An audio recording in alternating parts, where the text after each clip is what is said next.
നമ്മൾ രാവിലെ തൊട്ട് വൈകോളം ഇവിടെ ഇങ്ങനെ നിൽക്കും. പ്രൈവറ്റ് വണ്ടികൾ നമ്മുടെ മുമ്പിൽ കൂടെ ഓട്ടോ പോകും.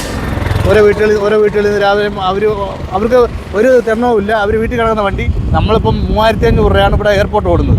3500 രൂപയ്ക്കാണ് പോകുന്നത്.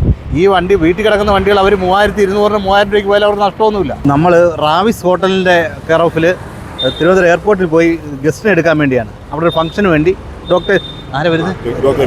ഡോക്ടേഴ്സ് മീറ്റിന് വേണ്ടി. ഇതിപ്പം 10 വണ്ടിയുണ്ട്. എല്ലാം ഇന്നോവ ക്രിസ്റ്റ. കുണ്ട്രമുക്കയുടെ സ്റ്റാൻഡിൽ മാത്രം വണ്ടി. മുക്കട സ്റ്റാൻഡിലെ വണ്ടി. കുണ്ട്രമുണ്ട്. ഇതിപ്പോൾ കുണ്ട്രമുക്കട എന്ന് പറഞ്ഞു കഴിഞ്ഞാൽ മുക്കട തൊട്ട് ആറുമുക്കട വരെ 3 സ്റ്റാൻഡുകളുണ്ട്. ആസ്പത്രി മുക്ക്, പള്ളിമുക്ക്, ആറുമുക്കട, പിന്നെ മുളവനയുണ്ട്. എല്ലാ വണ്ടികളും വന്നിട്ടില്ല. ഇതെല്ലാം ബേസിക് എന്ന് വെച്ചാൽ കുണ്ട്രമുക്കടയാണ്. ഇതിപ്പോൾ ഒരുമിച്ച് കിടക്കുന്ന എന്താ? ഒരുമിച്ച് കിടക്കുന്ന നമ്മളിപ്പോൾ 10 വണ്ടി ഇവിടുന്ന്, പിന്നെ കൊല്ലത്ത് നിന്ന് മൊത്തം 60 വണ്ടിയുടെ ഓട്ടമാണ്. ഇപ്പോൾ ഈ ടാക്സി മേഖല വലിയ പ്രതിസന്ധിയിലാണ്. ഈ പ്രൈവറ്റ് വണ്ടികളുടെയൊക്കെ ഇതും, പിന്നെ ഈ ഓരോ ഓണേഴ്സ് വണ്ടികൾ ഇങ്ങനെ കിടന്ന് ഓടുക, പിന്നെ ഈ ഓരോ വീട്ടുകളിൽ കിടക്കുന്ന വണ്ടികൾ അങ്ങനെ പോകുന്നുണ്ട്, കള്ള ടാക്സികളായിട്ട് പോകുന്നുണ്ട്. അതൊക്കെ നമുക്ക് ഭയങ്കര അടിയാണ്. നമ്മൾ രാവിലെ വെയിലും കൊണ്ട് നേരം വെളുത്ത് വണ്ടി മുളാട് വീട്ടിൽ പോയി വണ്ടി എടുത്തിട്ട് വന്ന് കഴുകി തുടച്ചു കൊണ്ടുവന്ന് സ്റ്റാൻഡിൽ കൊണ്ടുവരും. നമ്മൾ രാവിലെ തൊട്ട് വൈകോളം ഇവിടെ ഇങ്ങനെ നിൽക്കും. പ്രൈവറ്റ് വണ്ടികൾ നമ്മുടെ മുമ്പിൽ കൂടെ ഓട്ടോ പോകും. ഓരോ വീട്ടിൽ നിന്ന് രാവിലെ അവർക്ക് ഒരു തെരണവുമില്ല. അവർ വീട്ടിൽ കിടക്കുന്ന വണ്ടി നമ്മളിപ്പം 3500 രൂപയാണ് ഇവിടെ എയർപോർട്ട് ഓടുന്നത്. 3500 രൂപയ്ക്കാണ് പോകുന്നത്. ഈ വണ്ടി വീട്ടിൽ കിടക്കുന്ന വണ്ടികൾ അവർ 3200 3000 രൂപയ്ക്ക് പോയാലും അവർക്ക് നഷ്ടമൊന്നുമില്ല. അത് വീട്ടിൽ കിടക്കുന്ന ടാക്സ് ഇൻഷുറൻസ് അവർക്ക് ഇൻഷുറൻസ് കുറവാണ്. അതിനാണ് ടാക്സ് എന്ന് വെച്ചാൽ 15 വർഷത്തെ ടാക്സ് അവർ ഒരുമിച്ച് നമുക്കെന്ന് വെച്ചാൽ 3 മാസം കൂടുമ്പോൾ ടാക്സ്.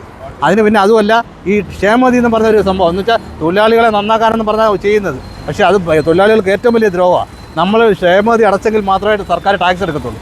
ഈ ക്ഷേമനിധിയിൽ നിന്ന് നമുക്ക് ഒരു ആനുകൂല്യങ്ങളും നമുക്കൊന്നും കിട്ടുന്നില്ല. നമ്മൾ അവിടെ ചെന്ന് ഇതിൻ്റെ പുറകെ നടന്ന് അത് ക്ഷേമനിധി ഓഫീസിൽ ചെന്നാൽ ഒരിക്കലും ആളില്ല.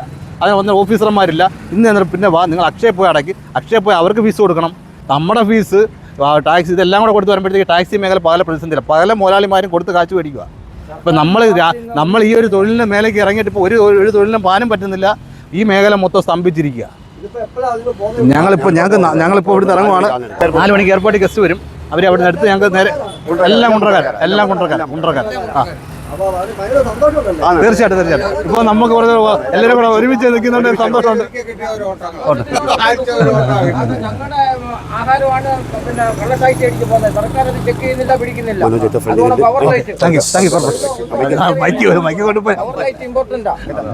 സർക്കാർ ചെക്ക് ചെയ്യുന്നില്ല.